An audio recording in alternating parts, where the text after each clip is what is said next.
Espero te encuentres muy bien y ya lista para retomar nuestros estudios de cada semana. Tuvimos un receso de 2 semanas, pero estamos listas para continuar con nuestra serie ¿Qué dice la Biblia acerca de? El día de hoy estaremos considerando el tema del aborto, un tema delicado, un tema sensible quizás para muchas, pero como siempre trataremos de hacerlo a la luz de la Escritura. Así que te pido me acompañes y vamos a orar y ponemos este tiempo en manos de Dios. Señor, pues muchas gracias por permitirnos retomar estos estudios, por seguir exponiéndonos a tu palabra para que ella traiga claridad, para que traiga convicción a nuestros corazones, que podamos seguir creciendo y madurando y conocerte a ti, Señor, conocerte más y más a través de esta hermosa herencia que tú nos has permitido tener el día de hoy. Yo te ruego, Señor, que cada mujer que sea expuesta a esta enseñanza pueda tener un corazón dispuesto, un corazón enseñable, y que sea tu Espíritu Santo quien traiga claridad a nuestros pensamientos. Te lo pedimos todo esto en Cristo Jesús. Amén. Bueno, como sabes, hemos hecho énfasis en que la Biblia es la palabra de Dios y que es verdad.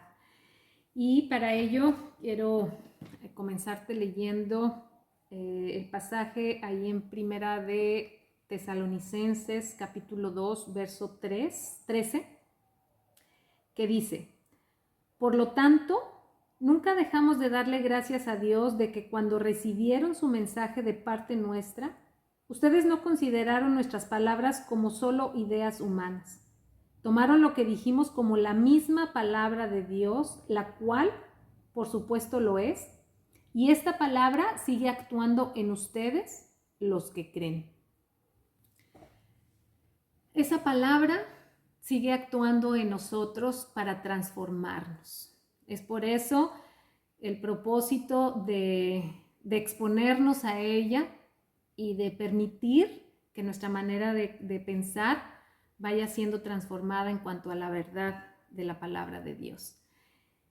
Enfocándonos en el tema del día de hoy, el aborto, o sea, la expulsión del producto de la concepción fuera del seno materno cuando éste todavía no es capaz de sobrevivir por sí mismo, es tan antiguo como la propia humanidad, solamente que ha sido visto desde diferentes puntos de vista y con diferentes criterios.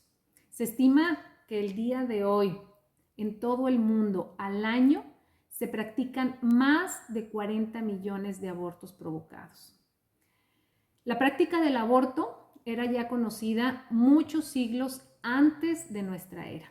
En aquellos pueblos primitivos donde el patriarcado era absoluto, era el jefe de familia quien tenía el derecho de vender o incluso de matar a sus hijos aún antes de nacer, porque se pensaba que el feto era parte del cuerpo de la mujer, era parte de sus entrañas, y como para ese entonces la mujer no tenía ni voz ni voto, era el jefe de familia quien ejercía absolutos derechos sobre el fruto de la concepción. En general, las antiguas legislaciones no castigaron el aborto, porque se pensaba que el feto no tenía alma. En la Grecia antigua, Platón manifestó que el aborto debería practicarse solamente en caso de incesto o cuando los padres fueran de edad avanzada. Por otro lado, Aristóteles y otros filósofos lo recomendaban como fórmula para limitar las dimensiones de la familia. Y bueno, la reprensión al aborto comienza en Roma, cuando aparecen sustancias nocivas para la salud de las mujeres sometidas a estos métodos. 200 años después de Cristo se promulgaron medidas rigurosas contra la mujer que se practicara un aborto, incluyendo la pena de muerte, castigos corporales y el exilio. Pero este criterio se basaba en que la mujer no tenía derecho a arrebatarle al marido su descendencia. En ese entonces, la Iglesia no consideraba el aborto como un asesinato, mientras tanto el alma no animara al cuerpo. Y esto se pensaba que ocurría cuando la madre comenzaba a percibir los movimientos del feto.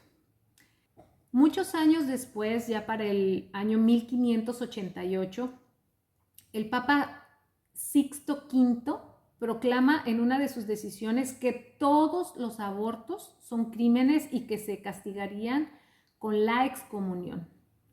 En Francia se promulgó una ordenanza donde se revivía la pena capital para la mujer que abortara voluntariamente. Hasta ese entonces, la Iglesia mantiene un criterio riguroso donde dice que todo aborto viola la ley de Dios. Y no es hasta finales del siglo XVIII y principios del siglo XIX donde comienzan a inquietarse las esferas intelectuales y legales, proponiendo que el aborto no debía castigarse. Los países que empezaron a legalizar el aborto fueron Francia y Alemania, en donde se actualizó el viejo concepto de la mujer en cuanto a disponer de sí misma, negándole la autonomía al feto. Todo esto influye para que la sanción o las sanciones fueran más racionales y humanitarias. Y las leyes tendieron a ser menos severas. Se justificó solamente la excepción abortiva en caso de la mujer violada y embarazada. Ya para el siglo XX en Suiza se dice que el aborto practicado por un médico titulado y con el consentimiento de la mujer embarazada no debía ser castigado. También para ese entonces aparece la doctrina eugenésica y la doctrina feminista. La primera está basada en la idea de prever enfermedades hereditarias, así como la planificación familiar.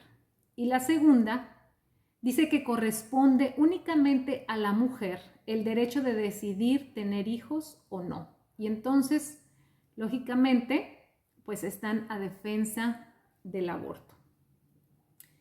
En la Unión Soviética, ya para el año 1920, se defienden los decretos sobre la protección de la salud femenina, que declara no sancionable el aborto atendido por un médico y en un hospital basándose en un razonamiento interesante. Estas mujeres que estaban teniendo abortos estaban acudiendo a clínicas no autorizadas o clínicas no legales para realizarse abortos y estaban cayendo en manos de estos abortadores que hacían de esto su oficio, pero lo hacían en secreto. Y lógicamente estas personas, muchas de ellas no tenían ni siquiera el conocimiento científico para realizarlo, y entonces se empieza a tener la idea de que era mejor hacerlo en una clínica autorizada y atendido por un médico y teniendo la autorización de la madre. Pero no es hasta la década de los años 60 que se empezaron a registrarse cambios en la legislación de algunos estados. O sea, en algunas partes se empezó a legalizar más formalmente la práctica del aborto. En los años 80, la discusión sobre el aborto en Estados Unidos originó fuertes controversias públicas. Las posiciones eran tres. Los que deseaban desterrar el aborto en cualquier circunstancia. Este movimiento estaba en defensa de la vida y afirmaba que el Estado no tenía derecho a secundar la destrucción del feto. Que si implantaban estaban en desacuerdo en que fuera implantada la legislación del aborto y defienden su posición en 4 puntos. Primero, todos los seres humanos, incluso el feto que se halla en el vientre de la madre, recibe directamente de Dios el don de la vida. Segundo, los seres humanos no tienen derecho a quitarles la vida a otros seres humanos. Tercero, la vida humana comienza en el momento de la concepción.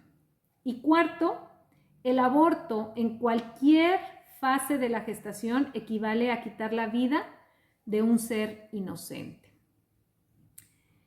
La otra posición era aquellos que estimaban que el aborto debía practicarse en instancias de cualquier mujer embarazada.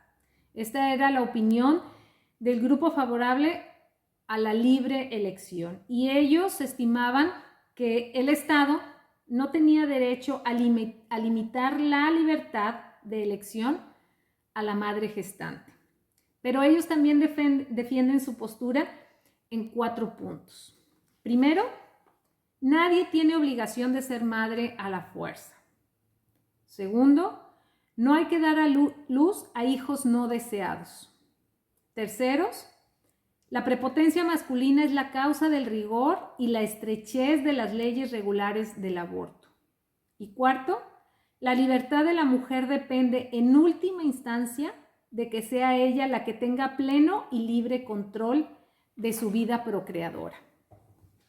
Y la tercera posición es aquellos que se encontraban en un punto intermedio. Aquellos que dicen que el aborto solamente se debe de practicar en un caso donde la salud de la madre esté en riesgo, o cuando el embarazo sea fruto de una violación o incesto. Y entonces ellos pretenden que el Estado arbitre garantías que impidan la práctica irresponsable del aborto. En 1992, una encuesta en Estados Unidos arrojó que el 47% cree que el aborto es lo mismo que matar a un niño. Y el 45% dice que no es un asesinato porque el feto realmente no es una persona. En la actualidad hay diversos criterios en cuanto a cuál es el momento en el que el producto de la concepción puede considerarse un ser humano. Algunos dicen que esto sucede a las 12 semanas, otros dicen que a las 24 o a las 28 semanas es que puede considerarse un ser humano, pero la realidad es que estos límites cambian constantemente. En los últimos años ha aumentado bruscamente el aumento de abortos, y a pesar de que ha disminuido la muerte de las madres que se someten a esta práctica, el aborto sigue siendo y sigue estando entre las primeras causas de muerte materna. Pero bueno, lo que nos debe de interesar, porque esto solamente fue como para darnos una idea de cómo se ha visto, cómo se ha percibido la práctica del aborto a través de los años.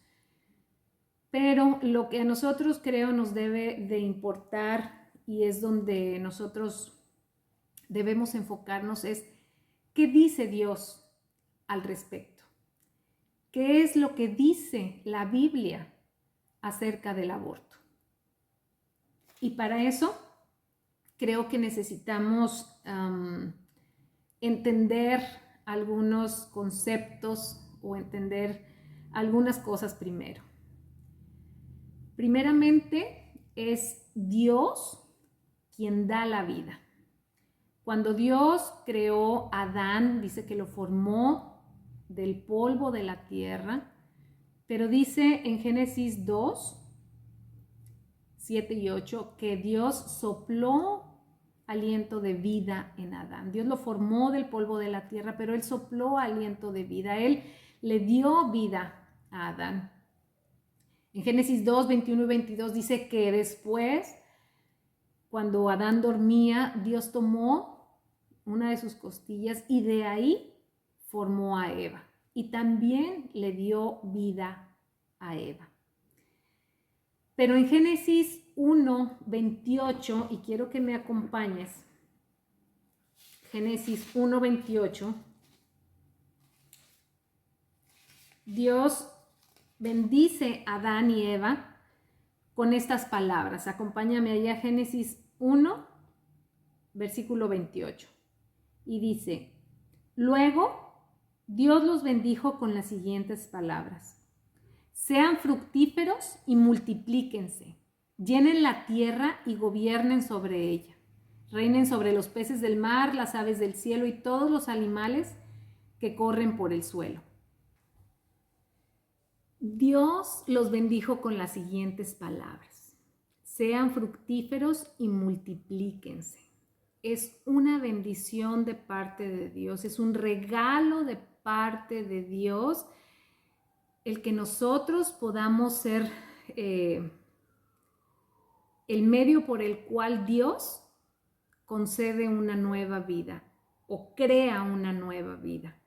Y esa fue la bendición que Dios les dio a Adán y a Eva, que pudieran multiplicarse y que pudieran reproducirse. Es el regalo de la vida, lo da Dios. Y los patriarcas tenían muy claro este concepto y estaban conscientes de que era de esa manera, que era Dios quien daba, quien otorgaba el don de la vida. En Génesis 18, en el verso 10, Dios le promete un hijo a Abraham. A pesar de que Abraham y Sara ya estaban avanzados en edad y no habían podido procrear, en ese entonces Dios se presenta ante Abraham y Sara y les promete que Sara quedaría embarazada, que ellos iban a tener un hijo. Y ahí en Génesis 21, versos 1 y 2, vemos que Dios cumple su promesa y que Dios les concede el ser padres y el poder tener a Isaac. En Génesis 28, verso 3, Isaac le dice a Jacob, su hijo, que el Dios Todopoderoso te bendiga y te conceda tener muchos hijos. Isaac también era consciente de que era Dios quien le iba a conceder y quien lo iba a bendecir y que pudiera tener muchos hijos. Génesis 30, verso 2, Jacob le dice a Raquel que Dios era quien no le había permitido tener hijos. Estos tres patriarcas estaban conscientes que era Dios el que daba el don de la vida. Primera de Samuel, capítulo 1, vemos a Ana, la madre de Samuel, cuando aún todavía no podía concebir. La vemos en el templo rogándole y pidiéndole a Dios que le permitiera ser madre. Y en el verso 27 vemos estas palabras de Ana donde dice, le pedí al Señor que me diera este niño y Él concedió mi petición. Hasta aquí creo que nosotros tenemos que ir entendiendo que es Dios quien da el don de la vida. Quizás has escuchado esta frase, ¿no? De alguna madre diciéndole a su hijo, y quizás, te voy a ser honesta, en algún tiempo así lo pensé o así lo percibí. Esta frase de yo te di la vida. Y la realidad es que eso no es cierto. Nosotros somos el medio o las portadoras de esa manera en la que Dios ha querido que el ser humano se multiplique. Pero es Dios quien da el don de la vida. Ahí en Primera de Samuel, capítulo 2, versos 6 y 7, vemos a Ana, en el capítulo 2 vemos una oración que Ana hace a Dios. Y quiero leerte los versos 6 y 7 donde afirmamos esto que te estoy diciendo y que Ana también era consciente que fue Dios, lógicamente, quien le había permitido concebir a Samuel. Pero acompáñame, Primera de Samuel, capítulo 2, los versos 6 y 7. Y dice, el Señor da tanto la muerte como la vida. A unos baja a la tumba y a otros levanta. El Señor hace a algunos pobres y a otros ricos. A unos derriba y a otros levanta. Es Dios quien da tanto la muerte como la vida. Aquí Ana está consciente que era Dios quien le había permitido concebir, pero también está agregando otro concepto. Es Dios quien tiene la autoridad para tomar la vida de una persona. Deuteronomio 32, verso 39, dice: miren ahora, yo mismo soy Dios, no hay otro Dios aparte de mí. Yo soy el que mata y el que da vida. Soy el que hiere y el que sana. Nadie puede ser librado de mi mano poderosa. Aquí es Dios mismo afirmando las mismas palabras de Ana en su oración. Nadie tenemos poder para dar vida y nadie tenemos autoridad para quitarla.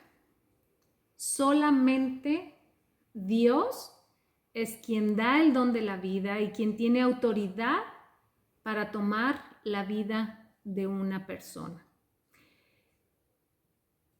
Juan,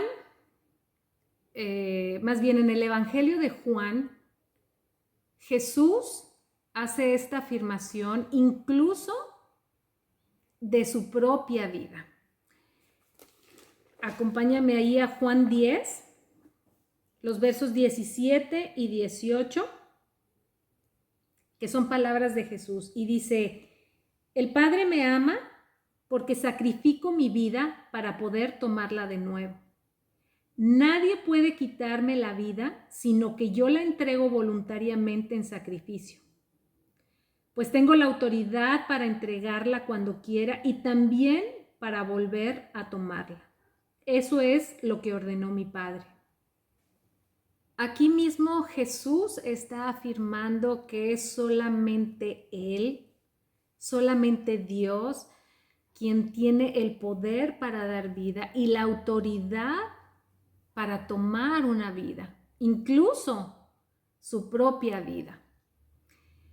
Cuando Caín mata a su hermano Abel, pues realmente todavía no había un mandamiento como tal el cual transgredir, porque Dios no había dado todavía su ley. Pero de alguna manera Dios ha puesto en el corazón del ser humano alguna forma de discernir lo que está bien y lo que está mal. Y cuando Caín mata a Abel y Dios lo confronta, ahí en Génesis 4, a partir del verso 10, y quiero leértelo, y dice: pero el Señor le dijo: ¿qué has hecho? Escucha, la sangre de tu hermano clama a mí desde la tierra. Ahora eres maldito y serás expulsado de la tierra que se ha tragado la sangre de tu hermano. La tierra ya no te dará buenas cosechas por mucho que la trabajes. De ahora en adelante serás un vagabundo sin hogar sobre la tierra. Caín respondió al Señor: mi castigo es demasiado grande para soportarlo. Me has expulsado de la tierra y de tu presencia. Me has hecho un vagabundo sin hogar. Cualquiera que me encuentre me matará. El Señor respondió: no, porque yo castigaré 7 veces a cualquiera que te mate. Entonces el Señor le puso una marca a Caín como advertencia para cualquiera que intentara matarlo. Luego Caín salió de la presencia del Señor y se estableció en la tierra de Nod, al oriente de Edén. Vemos que como no había un mandamiento como tal, Dios reprendió y Dios castigó de una manera muy severa a Caín, y él lo sabía, pero también prohibió que alguien más pudiera tomar la vida de Caín en sus manos. Dice que le puso una seña, una marca, para que nadie intentara matarlo, que sino que Dios lo iba a castigar 7 veces. Pero cuando Dios da su ley, de hecho ahí en Éxodo 20, donde encontramos los 10 mandamientos, una porción, un resumen de la ley de Dios que nosotros conocemos hoy en día como los 10 mandamientos, ahí en Éxodo 20, capítulo 13 dice: no matarás, no cometerás asesinato. Para Dios, la vida que Él da, la vida que Él permite que se forme una nueva vida, el don de la vida que Él da es sumamente importante. En Números 35, y acompáñame para allá, Números 35, en una parte donde Dios les está dando instrucciones a su pueblo de cómo deben de conducirse, y a veces me impresiona lo detallado y lo metódico que fue Dios en cuanto a dar su ley. Ahí en Éxodo vemos estos 10 mandamientos de una forma muy singular, pero en otras partes de la Escritura, donde Dios da su ley, donde vienen muchos mandamientos, vemos cómo Dios se toma el tiempo y da de manera muy específica de cómo debían de hacerse las cosas. Y aquí en el capítulo 35, cuando Dios está consciente de alguna manera que va a haber situaciones en que a lo mejor va a haber muertes por accidente, y entonces Él les está diciendo que cuando algo así suceda, cuando una persona mate a otra por accidente, dice que esa persona debía irse a una ciudad de refugio y permanecer ahí para que a esta persona no la fuera a matar a alguien más en venganza de esta acción que él había cometido por accidente. Pero ahí en el capítulo 35, en el verso 30, Dios también da un mandamiento de forma específica. Y en el verso 30 dice: todos los asesinos deben ser ejecutados, pero solo si las pruebas son presentadas por más de un testigo. No se puede condenar a muerte a nadie por el testimonio de un solo testigo.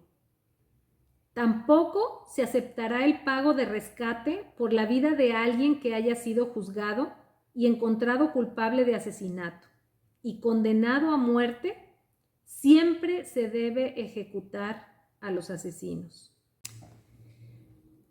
Para Dios era muy importante que su pueblo entendiera la importancia del don de la vida. Cuando había sido por accidente, Dios pone ciertos límites, da ciertas instrucciones de cómo debía tratarse este asunto. Pero cuando alguien asesinaba a otra persona, dice que debía de ser ejecutado por el testimonio de 2 o 3 testigos. Para Dios, el don de la vida es sumamente importante. Ahora quiero que me acompañes a Éxodo 21,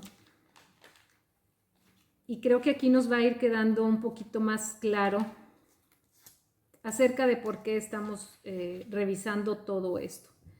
Dios es solamente quien tiene poder para dar vida, y también es el único que tiene autoridad para tomar la vida de una persona.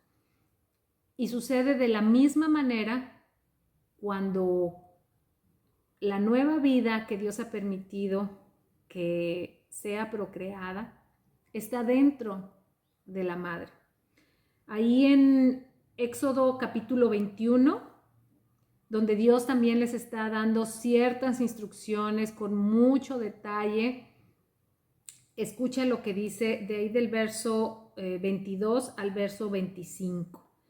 Y dice, supongamos que dos hombres pelean y durante la lucha golpean accidentalmente a una mujer embarazada y ella da a luz antes de término.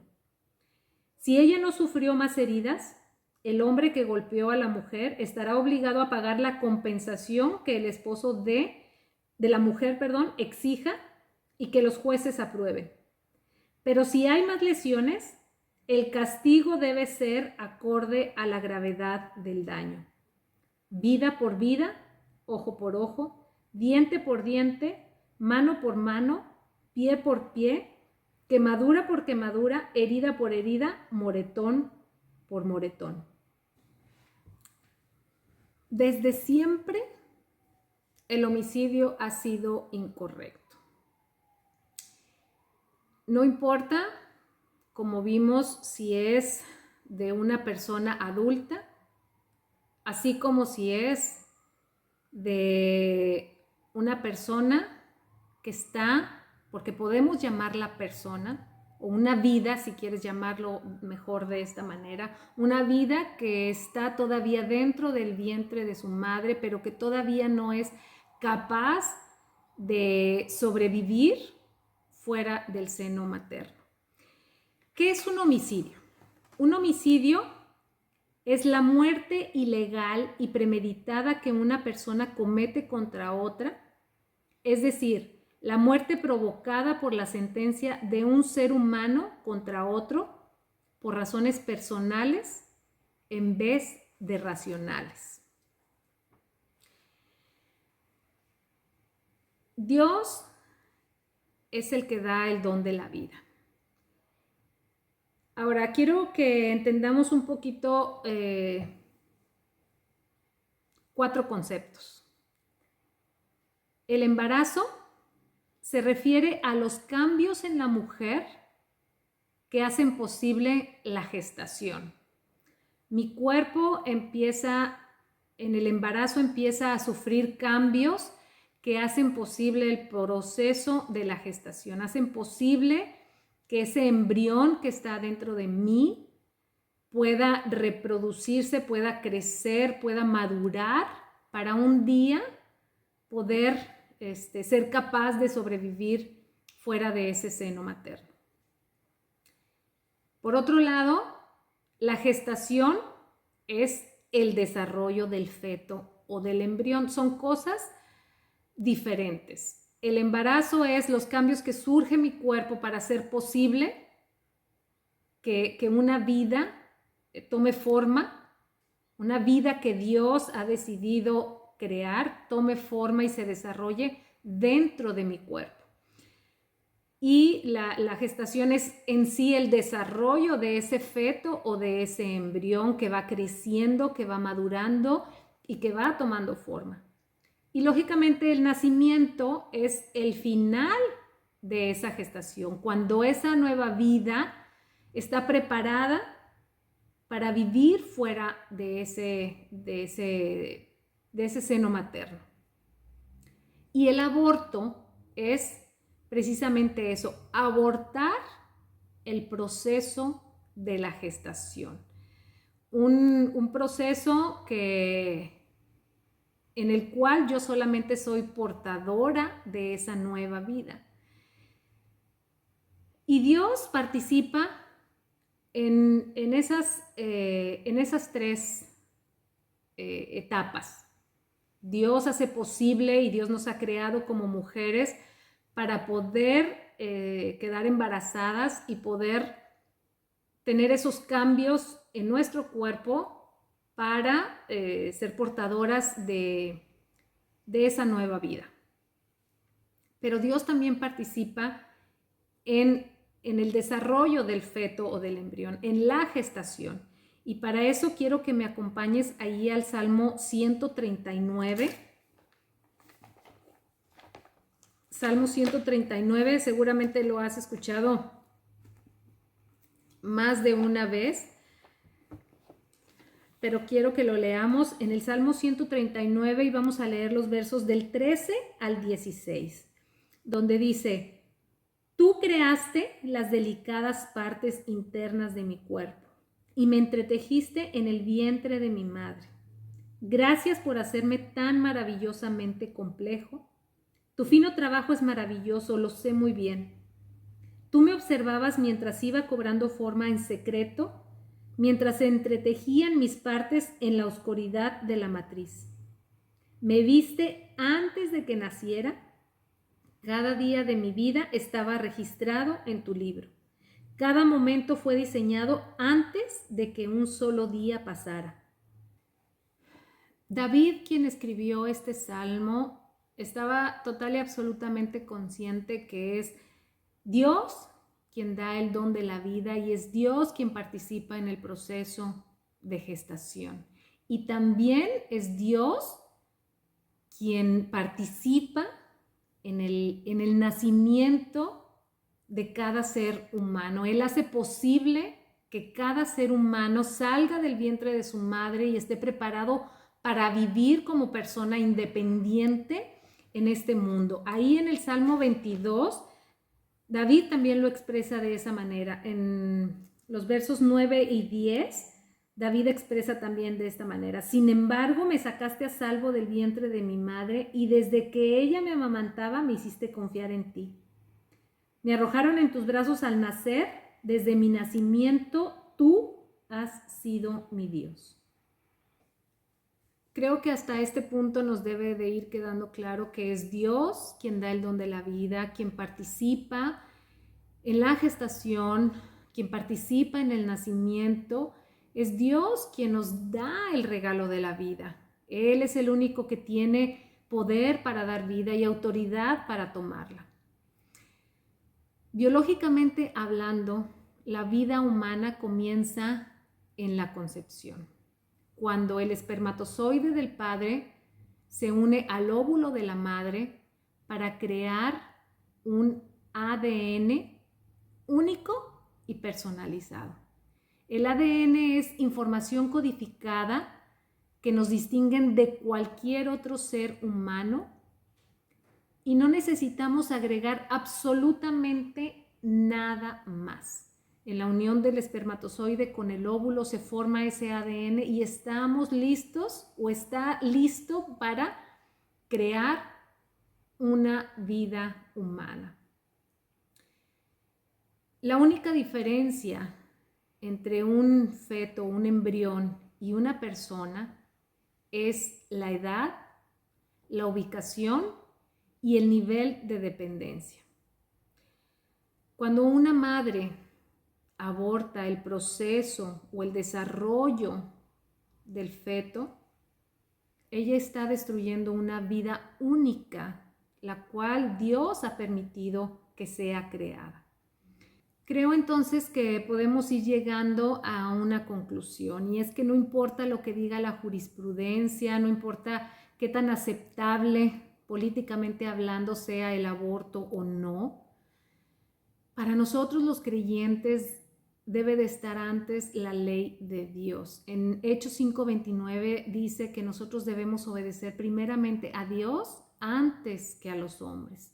Y una mujer que decide abortar el proceso de gestación está tomando una decisión unilateral para terminar con una vida única que ha sido creada a la imagen y semejanza de Dios. Estoy consciente que hay situaciones muy desafortunadas y lamentables en que una mujer puede quedar embarazada a causa de una violación o de un incesto. Pero una situación tan desfavorable no se va a arreglar tomando una decisión aún peor. 2 errores no hacen un acierto. Además, estos casos son los menos porque el 99% de los casos de abortos es porque los padres deciden que no quieren tener al bebé. Si tú antes de venir a Cristo, por ignorancia, por negligencia o por la situación en la que te hayas encontrado, te practicaste un aborto, hoy yo quiero decirte que no hay pecado y no hay situación en la que Dios no te pueda perdonar, pero necesitas acudir a Él en arrepentimiento, en oración y pedirle que te perdone y también pedirle que te ayude a sanar tu corazón. Y también si tú te encuentras el día de hoy queriendo tomar una decisión equivocada, también te pido con todo mi corazón que acudas a Dios, que ores con todas las fuerzas de tu ser y que le pidas que te dé dirección, que te ayude a tomar la decisión correcta, que te ayude a encontrar a las personas que quizás te puedan ayudar y que de verdad Él pueda sostenerte ante cualquier situación que pueda sobrevenir a tu vida a raíz de una situación, si es que la estás viviendo, una situación desfavorable como las que mencionamos. Quiero terminar leyéndote ahí en Proverbios capítulo 3, los versos del 5 al 8, que dice: confía en el Señor con todo tu corazón, no dependas de tu propio entendimiento. Busca su voluntad en todo lo que hagas y Él te mostrará cuál camino tomar. No te dejes impresionar por tu propia sabiduría. En cambio, teme al Señor y aléjate del mal. Entonces dará salud a tu cuerpo y fortaleza a tus huesos. Pues espero de verdad que esta enseñanza haya traído luz a tu vida y que, como siempre, podamos tener un corazón receptivo a lo que Dios quiere hacer en nosotros y también a través de nosotros. Te mando un abrazo y nos vemos la próxima semana. Hasta luego.